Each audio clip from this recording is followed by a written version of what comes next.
Hello दोस्तों, स्वागत है हमारे नए वीडियो में। आज की वीडियो में हम लोग एक रोमांटिक ड्रामा मूवी को एक्सप्लेन करने वाले हैं। इस मूवी के शुरुआत में हम लोग एक ऐसी लड़की को देखेंगे जो कि पैसे लेकर लोगों के साथ सोती है, लेकिन एक दिन उसकी मुलाकात एक पुलिस वाले से होती है। वो पुलिस वाला इस लड़की के काम के बारे में जानता है, जिसकी वजह से वो इस लड़की को ब्लैकमेल करके उसका खूब फायदा उठाता है। लेकिन एक दिन यहाँ घूमते हुए उस पुलिस वाले की नजर गाँव की एक लड़की पर पड़ती है और अब वो उस लड़की के साथ गपागप करना चाहता है, जिसकी वजह से वो उस लड़की को उठाकर थाने में ले जाता है। इसके बाद वो उस लड़की के साथ यहाँ क्या करता है ये हम लोग आगे इस वीडियो में देखेंगे। तो चलिए इस मूवी को शुरू करते हैं। इस मूवी के स्टार्टिंग में हम लोग नैन्सी को देखते हैं। वो खेतों के बीच में किसी के साथ घपाघप कर रही थी। वहीं पास में उसका चाचा भी बैठा होता है। उसके पास एक डायरी थी। वो उस डायरी में क्लाइंट्स का नाम लिख रहा था। ये देखकर हम लोग ये समझ सकते हैं कि नैन्सी एक धंधे वाली है और उसका चाचा ही उसके लिए कस्टमर्स लाता है। अपने काम को खत्म करने के बाद ये लोग घर आते हैं। इनके घर को देखकर ऐसा लगता है जैसे ये लोग बहुत गरीब हैं। यहीं पर हम लोग नैन्सी की छोटी बहन मिसा और उसके अंकल के बेटे रॉकी को देखते हैं। डिनर करने के बाद नैन्सी के अंकल दारू की बोतल लेकर बाहर पीने के लिए बैठ जाते हैं और वो वहीं पर बैठे बैठे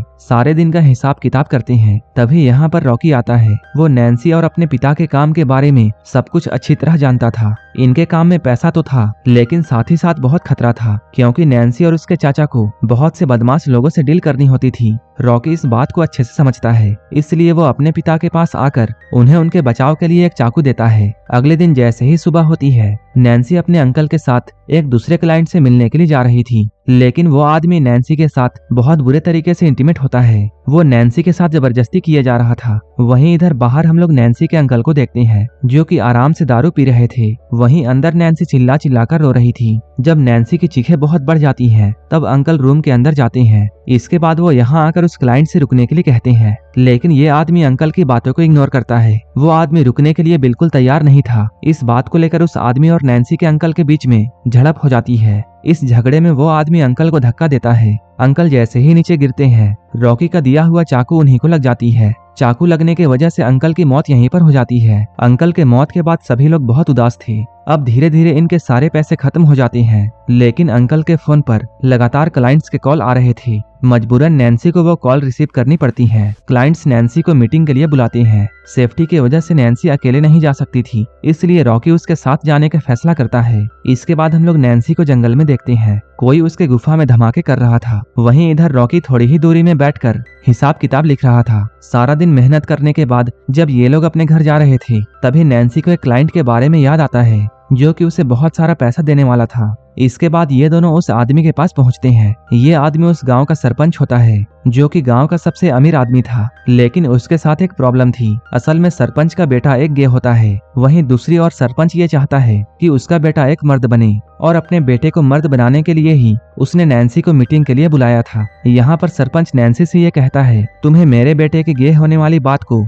राज रखना होगा, जिसके बदले में मैं तुम्हें बहुत सारे पैसे दूंगा। इसके बाद वो सरपंच के बेटे को लेकर कमरे में जाती है, लेकिन यहाँ पर वो नैन्सी के साथ इंटीमेट होने से मना कर देता है। इसके बाद ये लोग एक प्लान बनाते हैं और इस प्लान के मुताबिक नैन्सी जोर जोर से आवाजें लगाती है। नैन्सी की आवाजों को सुनकर सरपंच को ऐसा लगता है जैसे उसका बेटा मर्द बन गया है। अब वो लोग सरपंच से पैसे लेकर अपने घर में आ जाते हैं। धीरे धीरे नैन्सी की ये बात पूरे गांव में फैल जाती है। इसके बाद इस गांव के सारे लोग नैन्सी के साथ टपाटप करने के लिए आने लगे थे, जिसकी वजह से नैन्सी के पास बहुत सारे पैसे आ गए थे। लेकिन एक दिन पुलिस को उनके धंधे के बारे में पता चल जाता है। इसके बाद वो पुलिस ऑफिसर, जिसका नाम सैमुअल था, वो रॉकी से मिलकर अपना कमीशन फिक्स कर लेता है। साथ ही साथ सैमुअल फ्री में नैन्सी के झील में डुबकी लगाता है। सैमुअल को नैन्सी के साथ इंटीमेट होकर बहुत अच्छा लगा था। इसके बाद वो रॉकी के पास जाकर अपने एक गे कांस्टेबल के साथ उसे इंटीमेट होने का ऑफर देता है। क्योंकि सैमुअल एक पुलिस ऑफिसर था, इसलिए रॉकी को धंधा चलाने के लिए उसकी बातों को मानना पड़ता है। इसके बाद रॉकी मजबूरन कांस्टेबल के साथ इंटीमेट होता है।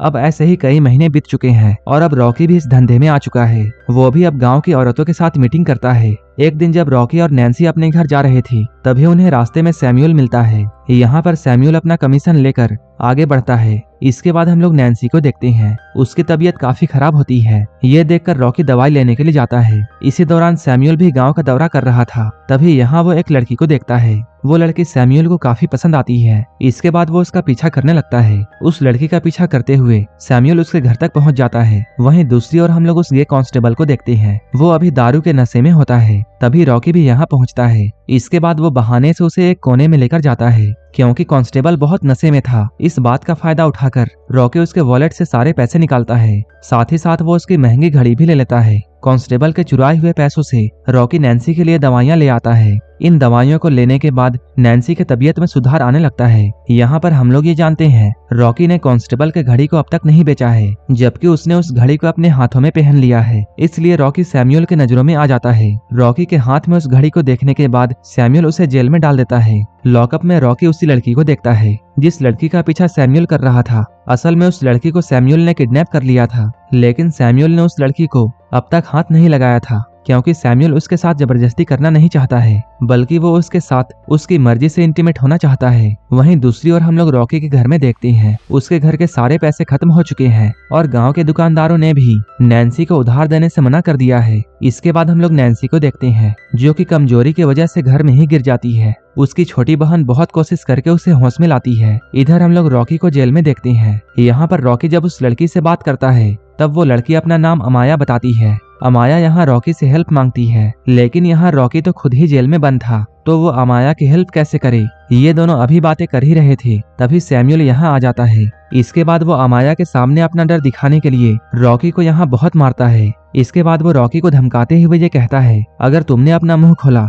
तब तुम जिंदा नहीं बचोगे। तभी यहाँ पर सैमुअल का एक दोस्त आता है। अपनी दोस्त की बातों में आकर सैमुअल अमाया को टच करने लगता है। ये देखकर रॉकी को बहुत बुरा लगता है, लेकिन वो चाह कर भी कुछ नहीं कर सकता था। फिर हम लोग सैमुअल को देखते हैं, उसे रॉकी की डायरी मिल जाती है। इसके बाद वो उस डायरी को लेकर रॉकी के पास आता है और उससे वो क्लाइंट्स के बारे में पूछताछ करता है। इसके बाद वो रॉकी को छोड़ने के बदले में उससे पैसे डिमांड करता है, लेकिन रॉकी के पास पैसे नहीं थे। ये सुनकर सैमुअल पैसा कमाने का एक नया तरीका ढूंढकर निकालता है। वो रॉकी के डायरी से क्लाइंट को फोन करता है और वो उसे अमाया के साथ घपाघप करने के लिए यहाँ बुलाता है, क्योंकि अमाया की उम्र बहुत कम थी। इसलिए वो आदमी यहाँ आकर अमाया को डराता और धमकाता है। इसके बाद वो आदमी जैसे ही अमाया की गुफा में धमाका करने वाला था, तभी सैमुअल यहाँ आकर उस आदमी को मारकर यहाँ से भगाता है। ये देखकर रॉकी को ऐसा लगता है जैसे सैमुअल भी थोड़ी बहुत अमाया की चिंता करता है। इसके बाद रॉकी सैमुअल से ये कहता है, ये काम मैं और नैन्सी कर सकती हैं, लेकिन इसके लिए तुम्हें नैन्सी को यहाँ लाना होगा। ये सुनकर सैमुअल नैन्सी को लेने के लिए पहुंच जाता है,